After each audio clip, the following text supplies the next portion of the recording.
Hello students, हमने transport in plants पढ़ लिया है। अब हम ट्रांसपोर्ट इन ह्यूमंस देखेंगे। ठीक है, जैसे प्लांट्स में जाइलम और फ्लोएम के थ्रू ट्रांसपोर्ट हो रहा था फूड का, ह्यूमंस में और जाइलम के अंदर जाइलम सैप होता है लिक्विड जो ले जाता है उसको, और सेम वे फ्लोएम में होगा। तो हमारी बॉडी में ट्रांसपोर्ट का काम कौन करता है? आप पढ़ चुके हैं, आप 9th क्लास में पढ़ा होगा आपने कनेक्टिव टिश्यू। कौन सा कनेक्टिव टिश्यू? ब्लड। ब्लड एक रेड कलर का फ्लूइड होता है। ठीक है, कनेक्टिव टिश्यू है, रेड कलर का क्यों होता है ये हम जब उसके कंपोनेंट्स के बारे में पढ़ेंगे तब बताती हूँ। तो ब्लड एक रेड कलर का कनेक्टिव टिश्यू है जो हमारी बॉडी में सर्कुलेट करता रहता है। ठीक है, ब्लड के मेन कंपोनेंट्स क्या होते हैं? एक तो होता है फ्लूइड पोर्शन, एक होते हैं सेल्स। ठीक है, फ्लूइड पोर्शन को क्या कहते हैं हम? प्लाज्मा। सेल्स इसके अंदर 3 तरह के होते हैं। क्या क्या? आरबीसीज मतलब रेड ब्लड सेल्स और रेड ब्लड कॉर्पसल्स, डब्ल्यूबीसीज व्हाइट ब्लड सेल्स और white blood corpuscles, and platelets. ठीक है, प्लाज्मा जो है वो लिक्विड पार्ट है ब्लड का। ठीक है, ये एक कलरलेस लिक्विड है, इसमें मेनली प्रेजेंट होता है वाटर। तो मतलब आप ये मान लीजिए कि 90% of plasma is nothing but water. इसके अलावा इसमें डिजॉल्व सब्सटेंसेस होते हैं। वो डिजॉल्व सब्सटेंसेस क्या क्या हो सकते हैं? प्रोटीन्स हो सकते हैं। ठीक है, डिजॉल्व फूड हो सकता है जो डाइजेस्ट हुआ है, डाइजेस्टेड फूड बेसिकली। ठीक है, कॉमन सॉल्ट हो सकता है। इसके अलावा वेस्ट प्रोडक्ट्स हो सकते हैं जैसे कि कार्बन डाइऑक्साइड, यूरिया, ये भी तो बॉडी से बाहर जाने हैं ना। ठीक है, तो जो भी चीज डिजॉल्व फॉर्म में प्रेजेंट होगी ना, जो कि डिजॉल्व फॉर्म में ट्रांसपोर्ट हो सकती है, वो सब प्लाज्मा कैरी करता है। ठीक है, आरबीसीज रेड ब्लड सेल्स, मैंने अभी बोला था कि ब्लड जो है वो रेड कलर का होता है। वो रेड क्यों होता है? रेड ब्लड सेल्स की वजह से। रेड ब्लड सेल्स रेड क्यों होते हैं? क्योंकि एक पिगमेंट प्रेजेंट होता है जिसको कहते हैं हीमोग्लोबिन। ठीक है, जो ये ही हीमोग्लोबिन है जिसकी प्रेजेंस की वजह से ये रेड कलर के होते हैं। इनका मेन काम क्या होता है? ऑक्सीजन को कैरी करना। जो हीमोग्लोबिन होता है वो ऑक्सीजन के साथ बाइंड कर सकता है और इसको ट्रांसपोर्ट कराता है। सो बेसिकली हमने देखा जितने भी डिजॉल्व फूड है, न्यूट्रिएंट्स है, कार्बन डाइऑक्साइड है, सबका ट्रांसपोर्ट कौन कर रहा है? प्लाज्मा। लेकिन ऑक्सीजन का ट्रांसपोर्ट कौन करता है? RBCs. Some amount of CO2 is also transported by haemoglobin, लेकिन बहुत ही कम अमाउंट होता है ये। ठीक है, ये क्लियर हो गया? अच्छा, आपको एक चीज पता है कि जो रेड ब्लड सेल्स होते हैं वो बहुत जल्दी जल्दी बनते हैं। क्यों? क्योंकि उनका लाइफ स्पैन ज्यादा नहीं होता। They have a short life span. Short life span क्यों होता है इनका? क्योंकि दे लैक न्यूक्लियाई। इन सेल्स में न्यूक्लियस नहीं होता, और हमें पता है न्यूक्लियस किसी भी सेल का मेन कंट्रोलिंग सेंटर है। तो जब इनमें न्यूक्लियस ही नहीं है तो इनकी जो लाइफ है वो अबाउट 4 मंथ्स होती है। 4 महीने बाद खत्म हो जाएंगे।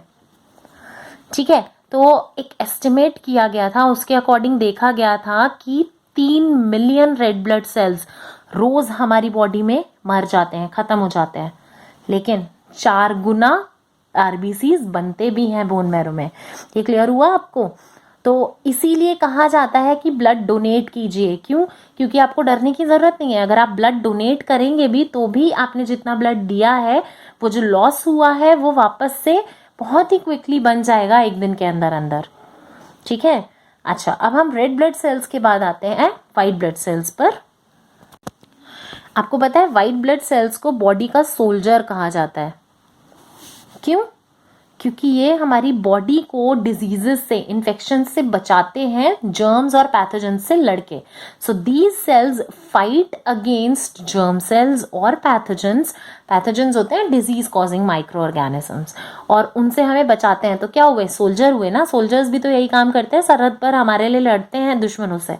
तो ये भी दुश्मनों से हमारी बॉडी को बचाता है। ठीक है, अच्छा, प्लेटलेट्स क्या होता है? प्लेटलेट्स हेल्प करते हैं ब्लड की क्लॉटिंग में। आपको कहीं कट लग गया, कट लगने के बाद खून निकल रहा है, अभी खून निकलता ही क्यों नहीं रहता? रुक जाता है ना थोड़े टाइम में। क्यों रुक जाता है?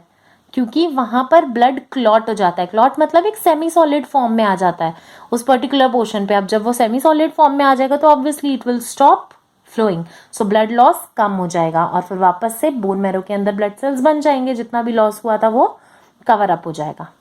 ये क्लियर हो गया आपको? तो क्या आप मुझे ब्लड के कुछ फंक्शंस बता सकते हैं? ब्लड के फंक्शंस क्या होंगे? ये ऑक्सीजन ट्रांसपोर्ट कराता है, ठीक है, ऑक्सीजन ले जाएगा लंग्स से to different parts of the body, ठीक है। ये कार्बन डाइऑक्साइड ट्रांसपोर्ट कराता है, हमारी बॉडी सेल्स में जो भी CO2 प्रोड्यूस हुआ है उसको बॉडी सेल्स से लेके लंग्स तक पहुंचाएगा ताकि वो एक्सेल आउट हो सके। ये डाइजेस्टेड फूड का ट्रांसपोर्ट कराता है। फूड का डाइजेशन कहाँ होता है? स्मॉल इंटेस्टाइन में। तो स्मॉल इंटेस्टाइन से ब्लड में जाएगा और ब्लड से to all parts of the body, जहां जहां रिक्वायरमेंट होगा, ठीक है। इसके अलावा ये हॉर्मोन्स का ट्रांसपोर्ट कराता है। जहां भी एंडोक्राइन ग्लैंड्स प्रेजेंट थे, जहां पर हॉर्मोन्स का सिक्रीशन हुआ, वहां से to different parts of the body ये ट्रांसपोर्ट कराएगा ब्लड, और जहां पर भी मतलब रिक्वायरमेंट है उसकी, ठीक है।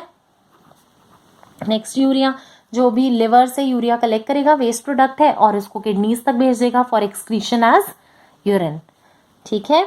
इसके अलावा ये प्रोटेक्शन प्रोवाइड करता है, it protects the body from diseases.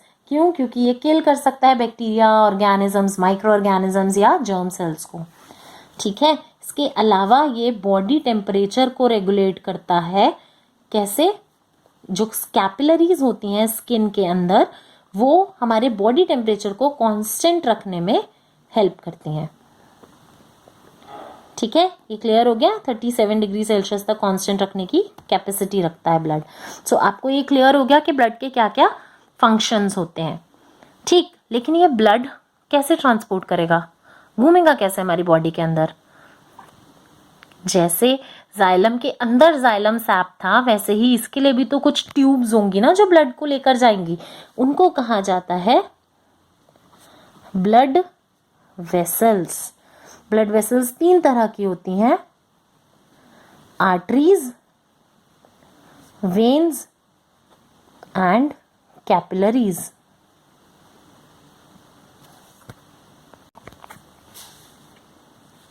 सबसे पहले हम आर्टरीज के बारे में देख लेते हैं। आर्टरीज होती हैं थिक वॉल्ड।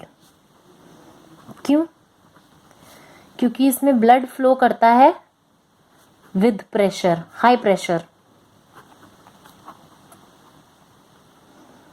हाई प्रेशर से क्यों फ्लो करेगा? क्योंकि ये ऑक्सीजनेटेड, मतलब ऑक्सीजन कैरिंग ब्लड, मतलब कि प्योर ब्लड कैरी करती हैं to all parts of the body. इनके ऊपर बेसिकली मान लो सारी जिम्मेदारी है कि हार्ट से प्योर ब्लड को पूरी बॉडी तक पहुंचाने का काम करेंगी आर्टरीज, ठीक है।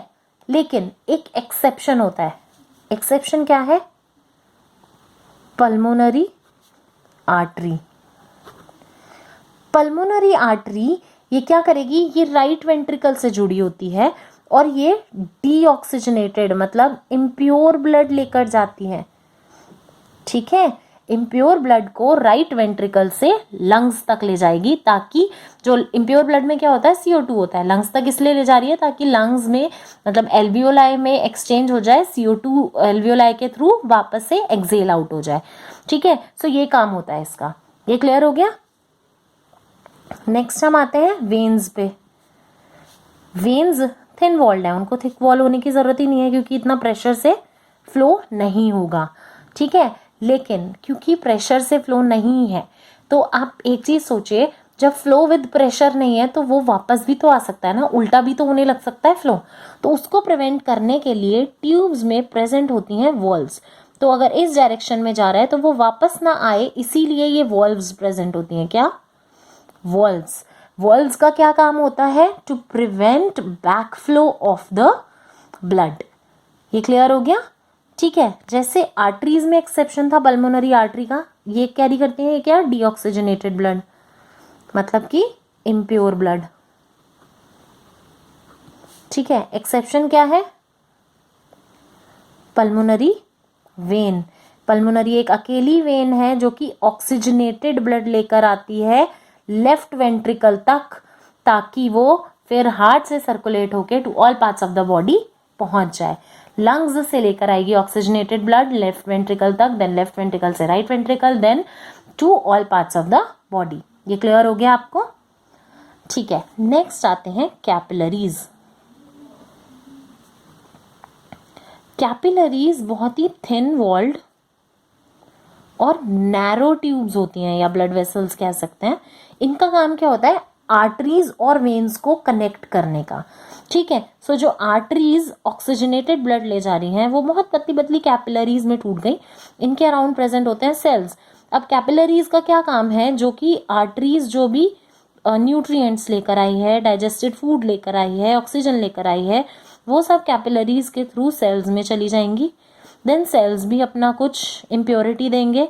दे विल देन एंटर वेन्स, जो ये CO2 वगैरह आ गई हैं, ये देन वेन्स के थ्रू हार्ट में जाएंगी, देन हार्ट से लंग्स में प्योर होके वापस से टू हार्ट, देन हार्ट से वापस से आर्टरीज में। आपको ये क्लियर हो गया? ये पूरा फ्लो क्लियर होना बहुत जरूरी है। अगर आपको कुछ भी इशू है आप इसको देख सकते हैं। जो फ्लो है ब्लड का, वो एक डबल सर्कुलेशन ऑफ ब्लड करके मेरा एक वीडियो है, मैं इसका लिंक इसके डिस्क्रिप्शन में भी शेयर कर दूंगी इस वीडियो के, आप वो जरूर देखिएगा तो आपको कॉन्सेप्ट क्लियर हो जाएगा। अभी आपको ये समझ आया? आई होप आपको इस वीडियो में सब कुछ क्लियर हो गया है। अगर आपको कुछ भी इशू है तो आप कमेंट बॉक्स में लिख सकते हैं, हम उसको क्लियर करने की कोशिश करेंगे। Thank you.